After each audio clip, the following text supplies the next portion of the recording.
Ouais, bonjour à tous. Bon alors j'imagine qu'à ce stade-là de votre aventure de ce week-end, il y a plein de choses qui partent un peu dans tous les sens et que sans doute que vous avez besoin de structurer un petit peu ce qui se passe. C'est ce que je vous propose de faire, c'est de vous partager un outil qui pour moi est vraiment l'outil parfait pour structurer sa pensée. C'est ce qu'on appelle le Lean Startup Canvas. Il y en a qui l'appellent juste le Lean Canvas. Vous allez voir, ça tient sur une page. Alors c'est mieux quand on est dans des salles en physique, là vous êtes à distance, eh ben, de se mettre un paperboard sur le mur et puis d'écrire ça sur son paperboard. Et puis quand on est à distance, ben là vous avez un métro rétro disponible, vous pouvez le mettre dedans et donc l'utiliser pour travailler ensemble et en même temps sur votre canvas. Voilà. Alors on parle souvent du business model canvas. Celui que je vais vous présenter, il ressemble vraiment comme deux gouttes d'eau, c'est le frère jumeau. Le business model canvas, moi je trouve que c'est plus adapté pour des business qui sont déjà existants en fait. Alors que le Lean Startup Canvas, il a vraiment sa force quand on veut mettre en place une start-up, un business, un nouveau projet en fait, comme ce que vous êtes en train de faire ce week-end. Voilà, donc je ne suis pas en train de dénigrer le business model Canvas, on va parler de l'autre. Il y a en fait toute la partie partenaire qui est beaucoup plus forte dans le business model Canvas et qui est un peu moins présente dans le Lean Canvas. Voilà. Alors, le Lean Canvas, c'est ça, vous avez vu, ça ressemble vraiment au précédent.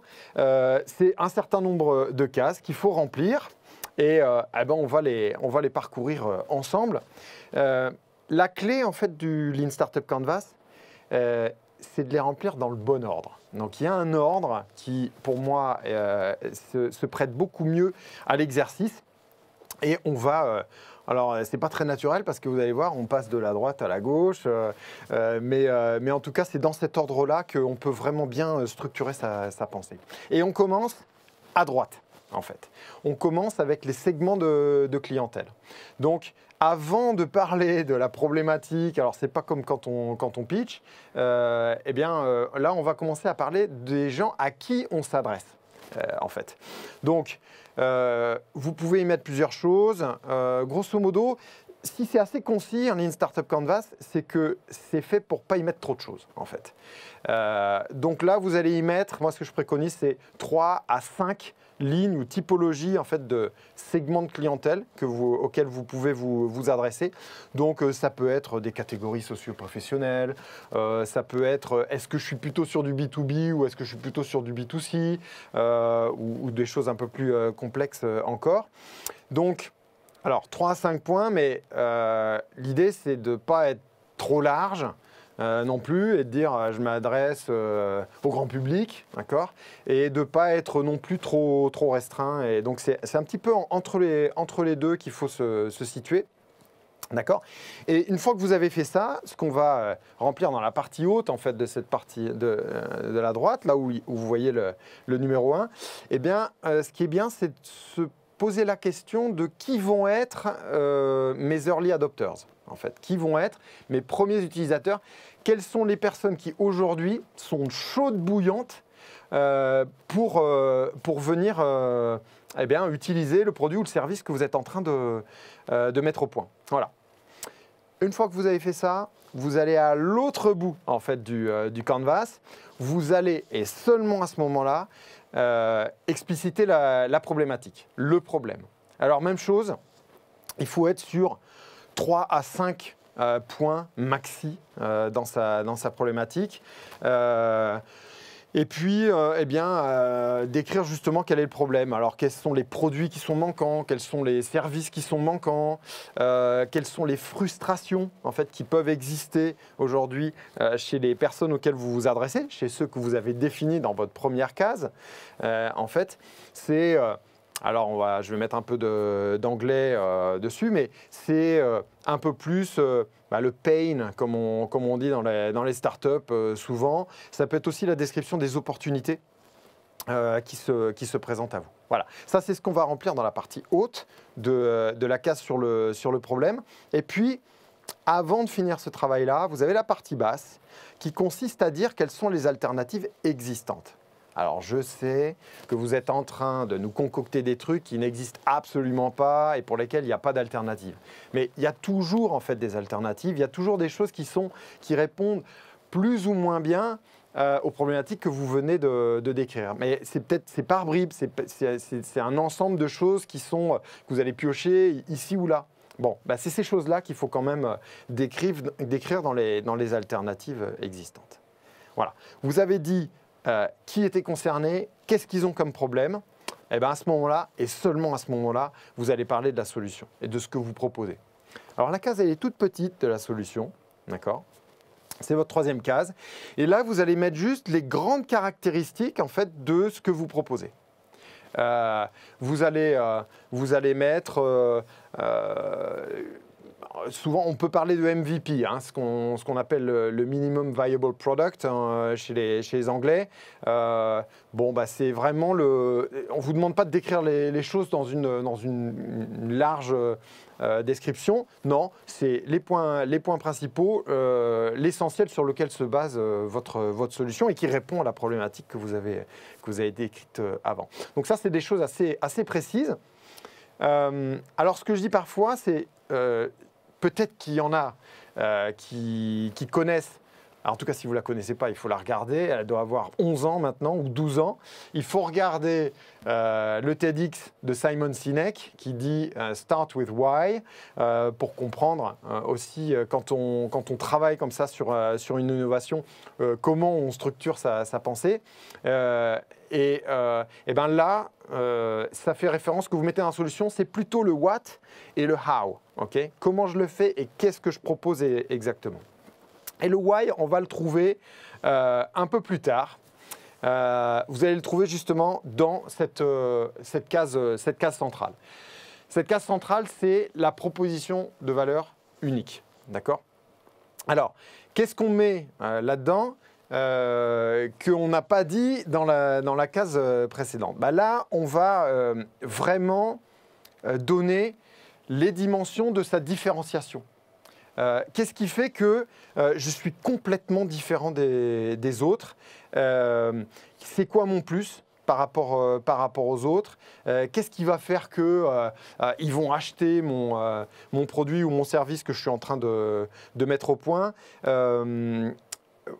Et ça, c'est souvent dans le why qu'on va le trouver. Voilà. Qu'est-ce qui fait ? C'est quoi les choses qui sont au fond de mon projet et qui font que, là, ce qui est proposé, c'est quand même différent. Ça a vraiment une différenciation assez forte, quoi.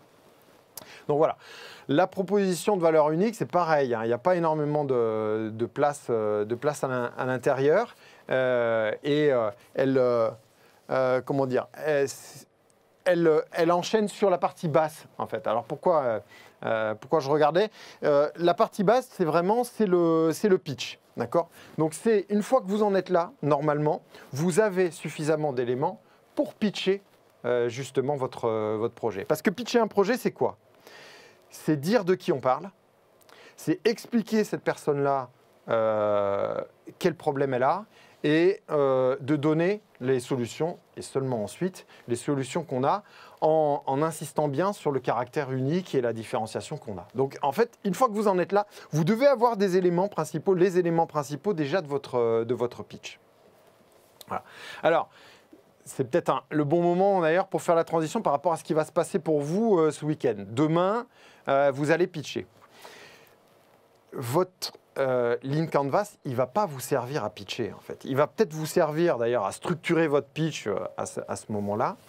Il va plus vous servir au moment où vous allez avoir des questions.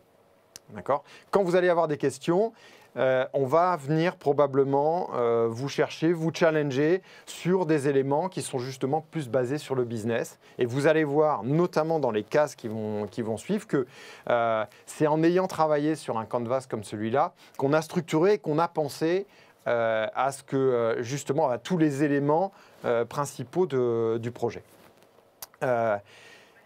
Il se peut que vous ayez quelques cases vides ou quasiment vides. En fait, ben, c'est pas grave. C'est même moi je dis c'est plutôt une bonne chose, parce que le but justement d'un Lean Canvas, c'est d'identifier où on a un peu des faiblesses. C'est de savoir, se dire, ah ouais, ça, j'y avais pas pensé, ça, j'ai pas ma réponse. Bon, ben, en travaillant votre Lean Canvas, eh ben, ça va vous obliger à vraiment avoir les éléments principaux de votre projet et ça marche vraiment super bien. Donc, nous voilà rendus à la partie donc, proposition de valeur unique. Une fois que vous en êtes là, vous allez travailler sur les canaux. Alors, les canaux, il y en a plein des différents, en fait, des canaux. Les canaux, ça va être les canaux pour savoir comment vendre. Ça peut être les canaux sur comment distribuer. Ça peut être les canaux sur comment communiquer avec ma communauté, comment je vais toucher ma communauté ou mes clients. Ça peut être mon SAV. Comment est-ce que quel canal je vais utiliser pour faire du SAV, du service après-vente. Comment est-ce que je vais me débrouiller pour avoir du feedback client. Comment est-ce que je vais animer ou faire croître ma communauté, parce que la communauté, c'est souvent un élément essentiel dans les startups d'aujourd'hui. Donc voilà, posez-vous la question de tous ces canaux par lesquels vous allez passer pour monter votre projet. Et puis une fois que vous en êtes là, faut commencer un petit peu à parler business et à parler de sous. Alors, et c'est la partie basse. Alors, qui est d'ailleurs strictement identique au business model Canvas. Si vous regardez dans les détails, en fait, il y a, je crois, 4 cases qui se différencient entre les deux Canvas.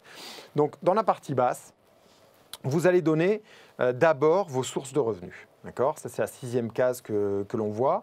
Alors, la source de revenus, c'est quoi ? C'est le business model. En fait, c'est comment est-ce que quel business model j'utilise pour faire rentrer des revenus dans mon projet. Alors des business models, il y en a foison, d'accord. Donc à vous un petit peu aussi de vous challenger et de vous réinventer sur le business model qu'on peut utiliser. Le but dans cette case-là, donc qui dit d'où vient l'argent et qui paye.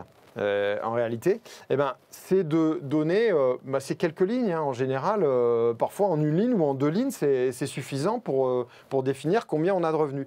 Par contre, là, il faut mettre des euros. Donc, il faut vraiment des sommes. Alors, votre convention, à vous de la choisir. Soit vous faites un calcul sur du mensuel, soit vous faites un calcul sur de l'annuel. D'accord ?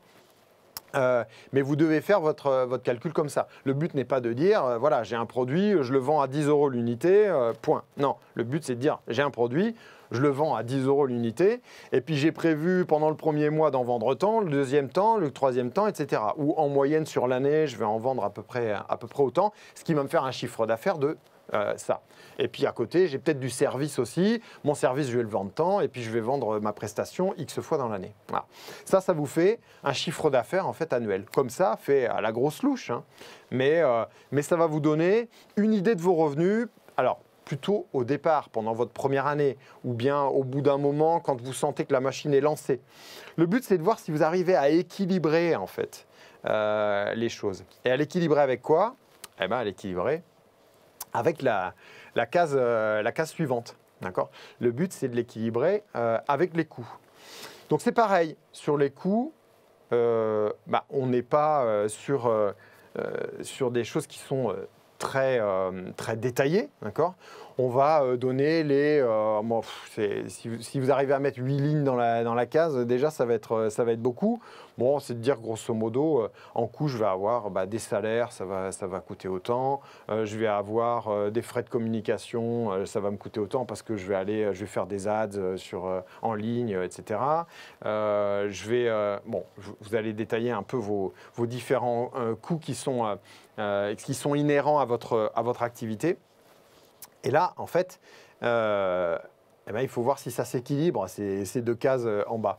Et souvent, on a du mal à équilibrer. D'accord ? Donc, il faut se challenger aussi. Est-ce que les coûts ils sont bien estimés ? Parce qu'on a tendance parfois à se dire si je lance vraiment une start-up avec mon idée, en fait, moi, pendant 2 ans, je serai à Pôle emploi, donc il n'y aura pas de salaire. On est peut-être 2 à monter notre truc, et puis on n'a pas de salaire.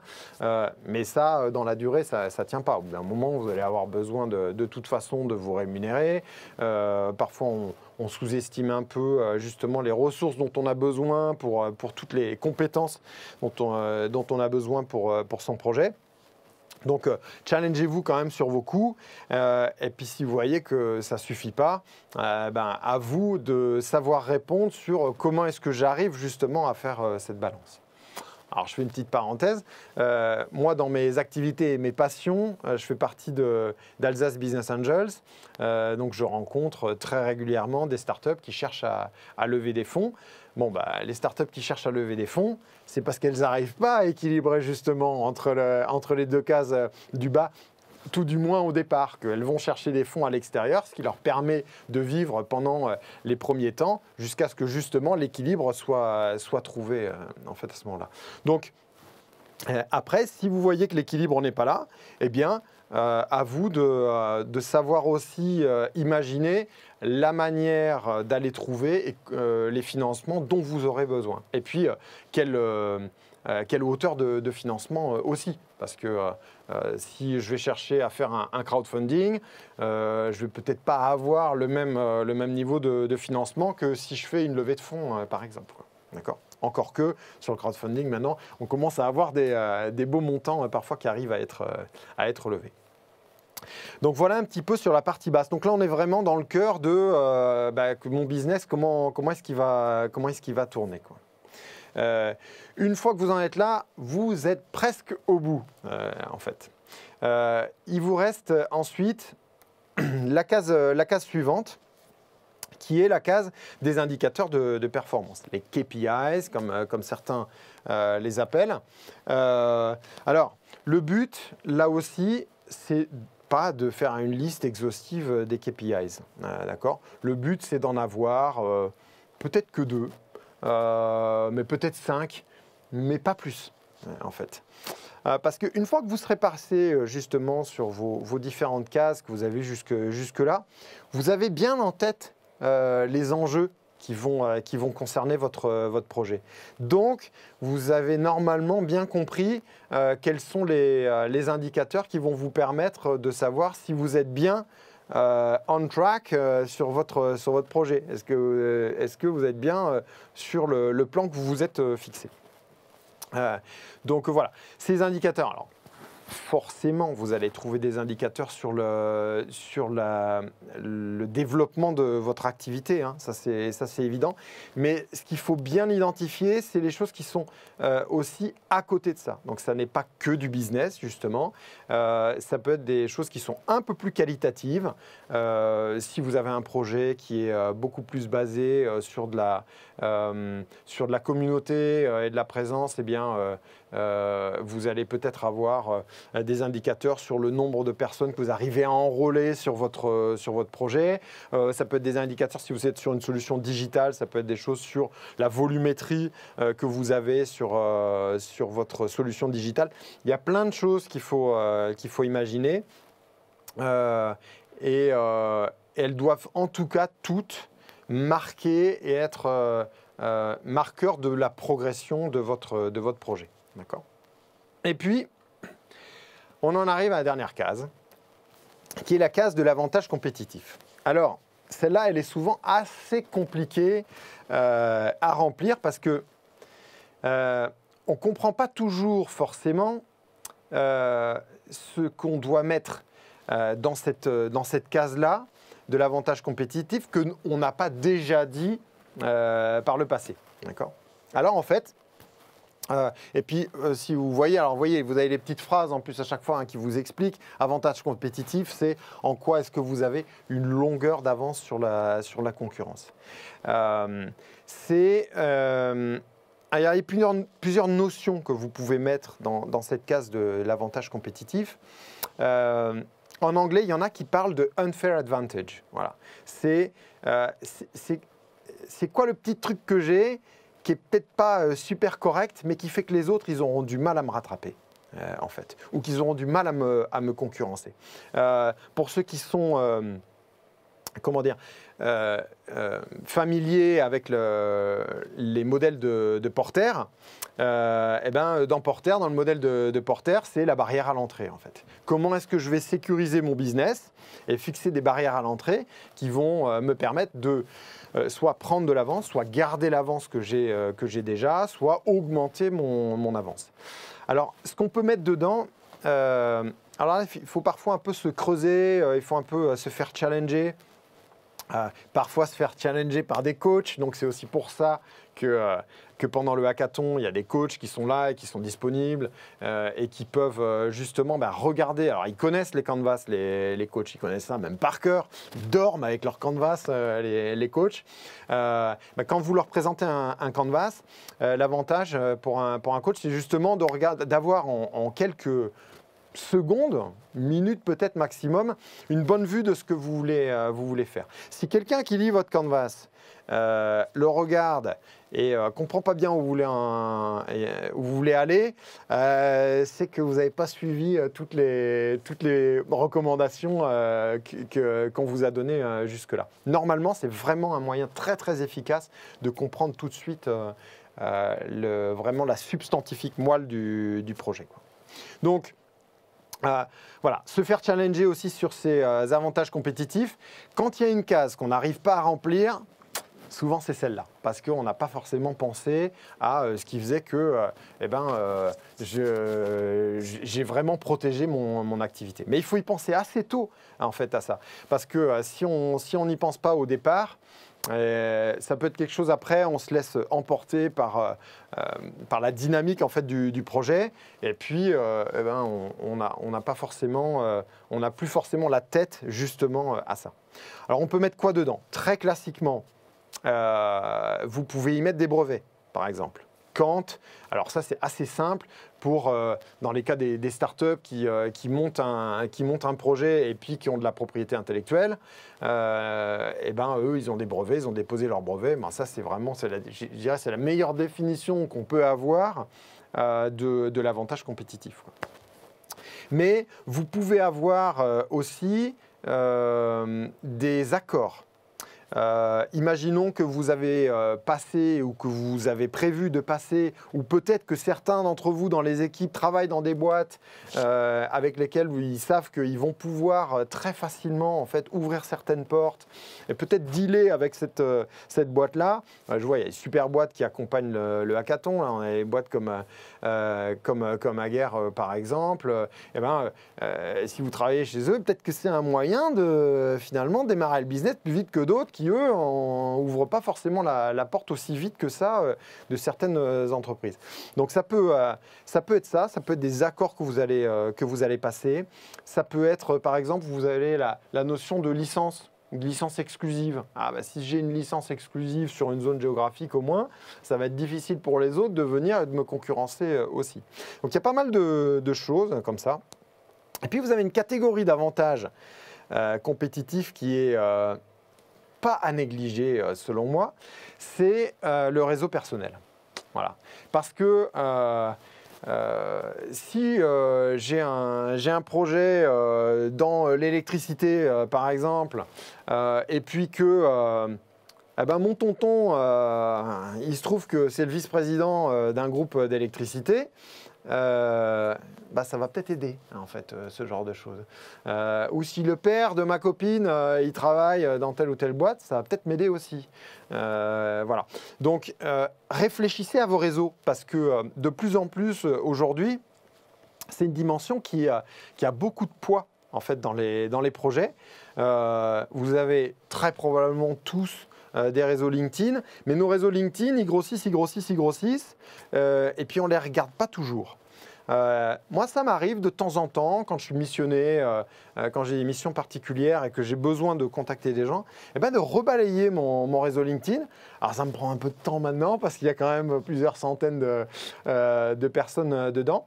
Mais c'est un exercice qui est hyper enrichissant. Je peux vous dire qu'à chaque fois que je l'ai fait, que j'ai rappelé des gens que je n'avais pas vus depuis longtemps, par rebond, parce que c'est toujours par rebond que les choses se font, eh ben, ça m'a vraiment réouvert des portes et donné des angles de vue que je n'avais pas forcément. Donc réfléchissez bien à vos réseaux. Parfois, même pendant un hackathon, même pendant le week-end, c'est en rebalayant ces contacts qu'on se dit « Ah mais ouais !» Bien sûr, machin, il était avec moi à l'école, il est dans mon réseau et je vois qu'il bosse à tel endroit. Parce que LinkedIn, l'avantage, c'est qu'on croise et on met les gens dans notre réseau à un moment donné, mais on change tous de job, on change tous de boîte, etc. Et puis parfois, on se rend compte que son meilleur pote de promo, il se trouve qu'il bosse exactement dans le domaine sur lequel vous êtes en train de bosser ce week-end. Voilà. Donc les réseaux personnels, c'est aussi parfois un moyen vraiment intéressant d'avoir son avantage compétitif. Et ben voilà. Vous êtes rendu avec vos 9 cases remplies. Et puis, s'il y a des choses qui ne sont pas claires, moi, ce que j'ai envie de vous dire, voilà, encore une fois, il y a des coachs qui sont là pour vous aider, pour vous réexpliquer un peu les choses. Je sais que parfois, il y a des cases où ça se mélange un peu. Là, les 3 cases du haut, là, la 3, 4 et 9, parfois, on met un peu tout dedans. Ce sont souvent celles-là où on a un petit peu du mal à faire le tri. Le 3, c'est la description de votre solution de manière assez basique. Le 4, c'est ce qui fait que cette solution que vous proposez, elle est vraiment unique. Et le 9, là, c'est ce qui fait, c'est les choses qui font que vous allez être encore plus compétitif que les autres. Mais ce que vous allez mettre dans l'avantage compétitif, ce n'est pas ce que vous avez mis dans les cases qui sont à côté. Ce sont d'autres choses. Hein. C'est celles que je viens de vous décrire auparavant. Voilà, moi je pense que cet ordre-là, il a du sens. Parfois, il y a des gens qui préconisent un ordre différent, qui commencent par le problème et qui vont ensuite sur les segments de clientèle. Moi, je ne suis pas un ayatollah du Lean Canvas. Hein. Vous pouvez le faire, ça peut se faire aussi dans ces sens-là, mais celui-là, il est assez fluide et assez sympa à utiliser. Voilà. Si vous voulez revoir ça, ou vous pouvez aussi, vous verrez, moi je me suis inspiré sur YouTube, il y a plein de choses, hein. Enfin, on trouve plein de choses maintenant en ligne. Il y en a notamment un qui s'appelle How to Create Your Lean Canvas, qui est très bien. Alors, il est en anglais, qui est bien expliqué. Vous allez retrouver pas mal de choses que je vous ai données aujourd'hui. Et donc, si vous voulez vous replonger dedans et puis écouter les choses d'une manière un peu différente que ce que je vous ai donné là à l'instant, eh ben, c'est peut-être un moyen de le faire. Voilà. En tout cas, éclatez-vous, structurez bien. Je pense que c'est le bon moment pour le faire. Je crois que le fait d'avoir mis cette keynote à ce moment-là du week-end, c'est assez sympa. Vous n'êtes pas forcément obligé de vous y mettre toute l'équipe en même temps. Mais au moins plusieurs pour quand même se challenger sur justement ce qu'on met dans telle ou telle case. Vous travaillez en ligne avec votre métro rétro, ça marche super bien. Et puis vous allez voir que c'est un bon moyen de confronter quand même ces idées et parfois même de faire un peu clasher l'équipe. C'est pas grave. Dans ce que vous faites, le but, c'est que ça clash le plus tôt possible. Hein. C'est ça le but. Et puis, si ça tient, en général, ça peut tenir très, très longtemps. Voilà. Éclatez-vous bien. Et puis, peut-être à plus tard, en tout cas, en ligne, sur le Discord, pour vous aider si jamais ça galère sur un aspect ou sur l'autre.